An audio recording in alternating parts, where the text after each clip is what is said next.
देश का स्वरूप देश का किसकी भारतीय संविधान की। अब मैं दूसरे पेज में फिर कह रहा हूं उसको, जहां समता नहीं मां स्वतंत्रता नहीं, और जहां स्वतंत्रता नहीं मां बंधुता नहीं, और जहां बंधुता स्वतंत्रता और समानता नहीं मां दस्ती कोई न्याय का आधार नहीं। आप खुद सुनिए और सोच लीजिए। मैं आपको बड़े वाक्य के साथ कह रहा हूं, ये बात बिल्कुल सही है। Equity is nothing without liberty, liberty is nothing without fraternity, और equity liberty and fraternity is nothing without justice. इन चारों का सहयोग एक दूसरे से समृद्ध है, हम इसे भूल जाते हैं और इसकी बहुत बड़ी महत्व। भारतीय संविधान के सुनो देश का की बात। अब मैं आपको बात करता हूं भारतीय संविधान में आज 10 ऐसे प्रोविजन है जिसके कारण भारतीय संविधान हमारे विश्व के अन्य राष्ट्रीय संविधान की अपेक्षा श्रेष्ठ में है और महत्वपूर्ण है और प्रमुख है, महान है। केवल आप 10 आर्टिकल प्रोविजन ऐसे जिनके कारण इस भारतीय संविधान को हमारे देश में ही नहीं बल्कि विश्व में एक महान संविधान कहा जाता है। ये कौन से हैं? तो सबसे पहले मैं आपकी स्वरूप देश का बताई, अब इसके बाद में आती है देश का। जैसा कि पहला मंडल ने अभी प्रस्तुत किया था, हम भारत के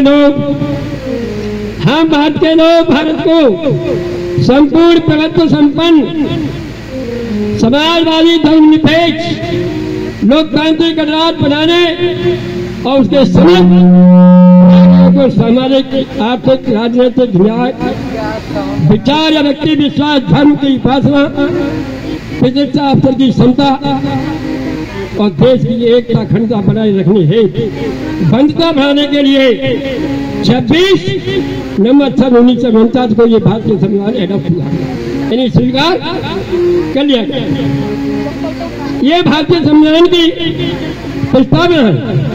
इस प्रस्तावना को मैं अब आपको डिटेल में थोड़ा प्रस्तुत कर रहा हूं। हम सभी भारतवासियों का ये नैतिक कर्तव्य बनता है कि हमारा देश संपूर्ण प्रभुत्व संपन्न है, संपूर्ण प्रभुत्व राष्ट्र है। इस पर बाहरी की शक्ति का कोई दबाव नहीं है, इसलिए हमारा नैतिक कर्तव्य है कि हम इसे संपूर्ण प्रभुत्व संपन्न बनाए रखने में अपनी अहम भूमिका निभाएं। दूसरे शब्दों में आती है बात समाजवादी और धर्मनिरपेक्ष। साथियों, समाजवादी और धर्मनिरपेक्ष ये दोनों शब्द संविधान के 42वें संविधान संशोधन में 1976 में ऐड किए गए। ये बड़े महत्वपूर्ण है। सरकारें आती है चली जाती है, समाजवाद और इस धर्मनिरपेक्ष को अपने एजेंडे से बाहर कर देती है। ये इतना बड़ा फ्रॉड, इतनी बड़ी धोखेबाजी मैं बड़े जंके के साथ कह रहा हूं कि इसका अलग क्यों किया था। समाजवाद का मतलब क्या है? समाजवाद का मतलब है जन्म जात धर्म कर्म वर्ण लिंग भेद आदि के आधार पर परिवार से लेकर प्रधानमंत्री तक कोई भेदभाव नहीं होगा। साथ ही पूरा समाजवाद समता सुविधा बनता जाके आधार पर होगा और जैसे हम व्यवहार में लाएंगे और सरकार व्यवहार में लाने की सारे प्रयास करेंगे और प्रयास करने के बाद इसे अप्लाई करेंगे।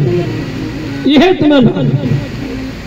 अब साथियों, वर्तमान देश की इतिहास को संदर्भ में हमारे बहुत से राजनेताओं ने, समाज सुधारक, चिंतक और यहाँ तक कि सुप्रीम कोर्ट न्यायालय ने भी कहा है कि इस देश में इस राजनीति से धर्म को अलग कर दो। सुप्रीम कोर्ट ने क्लियर कहा कि राजनीति से धर्म को अलग कर दो। सरकारें धर्मनिरपेक्ष बने, कल्याणकारी बने, संविधान से चले, कानून से चले। ये फरिश्तों से नहीं चलेंगी, कानून से चलेंगी। और इतना ही नहीं बल्कि यहां तक भी कह दिया कि अगर सरकारों ने धर्मनिरपेक्षता का पालन नहीं किया, व्यक्ति की पूजा भक्ति की पूजा के आधार पर सरकारें थी, देश में अराजकता हिंसा और अशांति देश में कोई रोक नहीं पाएगा। इसका उदाहरण ही हमारे पड़ोसी मुल्क पाकिस्तान और बांग्लादेश को देख लीजिए। उन्होंने घोषणा की धर्मनिरपेक्ष का पालन नहीं किया, धर्मनिरपेक्ष का पालन नहीं किया तो इन दोनों ही जगह आपने देखा होगा क्लियर है। पाकिस्तान और बांग्लादेश को देखिए, खुल्ला खुल्ला अराजकता, हिंसा, आगजनी, भुखमरी का महादाना बिना सीमा बचाई हुई।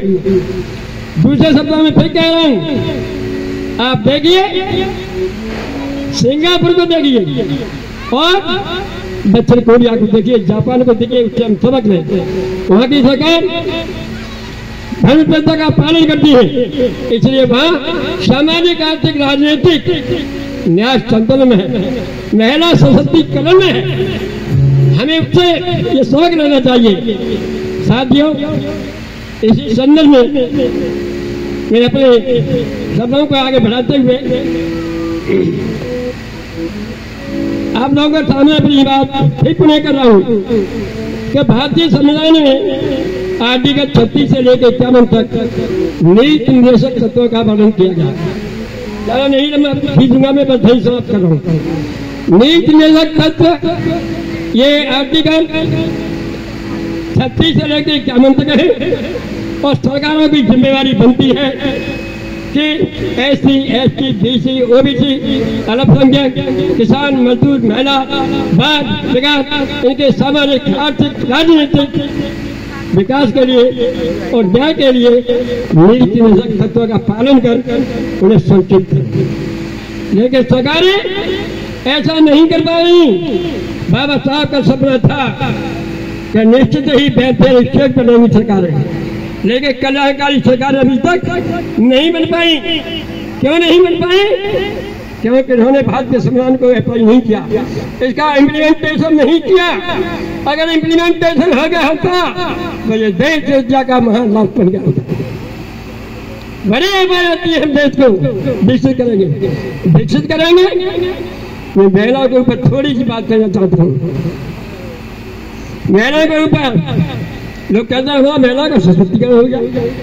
महिला का सशक्तिकरण कहाँ हुआ? महिलाएं संपत्ति में सबसे कम, भागीदारी में सबसे कम, शिक्षा में सबसे कम, शोषण में सबसे अधिक। इतना ही नहीं बल्कि सदियों से, हजारों सालों से इन महिलाओं को गुलाम और लाचार बनाने की एक व्यवस्था तैयार की गई और फिर हमारे देश में वही स्थिति है। तो इन्हें धार्मिक आधार पर, रीति रिवाज, परंपराओं के आधार पर, भाग भरोसे, भगवान के भरोसे, देवताओं के भरोसे उन्हें निरख और सड़क की आड़ में उन्हें जीवन निर्भर नहीं बल्कि सदियों तक गुलाम बनाए रखने का ये षड्यंत्र। कौन सी सरकार आएगी? कौन विमुक्ता होगी? ये कब मुक्त होगी नारियां और कब मुक्त होगा ये महिला सशक्तिकरण? क्या बाबा साहब ने यही सपना देखा था? इसका मतलब है कि ईमानदारी से, पहले से भारतीय संविधान का इम्प्लीमेंटेशन अभी तक नहीं हुआ और इसलिए ये बार बार हमारे समाज में अप्लाई नहीं होगा। मैं फिर आप लोगों से इसी अनुरोध के साथ आप लोगों से कह रहा हूँ कि वास्तव में आप लोगों ने मेरी बात को इतना सोचे ढंग से समझा है और सुना है, इसलिए मैं आप सभी का आभार व्यक्त करता हूँ जो मुझे समय मिला और मैंने अपने जो विचार व्यक्त किए हैं उन विचारों पर शायद मैं समझता हूँ कि कहीं गलती हो या मैं जानता हूँ कि कोई वक्त और कोई स्पीच भरपूर नहीं होती, कोई लेख भरपूर नहीं होता, कोई किताब भरपूर नहीं होती, लेकिन मेरा भाव जो हम जानते हैं अगर हमारे दिल और दिमाग में अगर महिला सशक्तिकरण के तहत या बाल विकास के तहत, देश के समाज के तहत अगर बातों में विवेक थी रहे तो कहीं बात का केवल भाव यही हमारा आपका निचोड़ है, यही हमारा आपका सहारा है और इसी को मानना चाहिए। चाहे भले ही कहीं गलतियां हो, चाहे भरपूर नहीं हो, लेकिन उसका साथ, उसका विवेक और उसकी सेंट्रल आइडिया यही हमारा आपका प्रमुख होता है। इसे मैं अपनी बात आप लोगों के बीच में कहते हुए विराम देकर कहकर आप सभी से सब अनुरोध के साथ जय भीम जय भारत कहकर बहुत बहुत साधुवाद डॉक्टर केसी। उन्होंने अपनी संविधान और तमाम चीज़ों पे विस्तार से आपको अपनी बात रखी और आपने धैर्यपूर्वक सुना। इसके लिए आप सभी को बहुत बहुत साधुवाद। हमारे एक वरिष्ठ सामाजिक चिंतक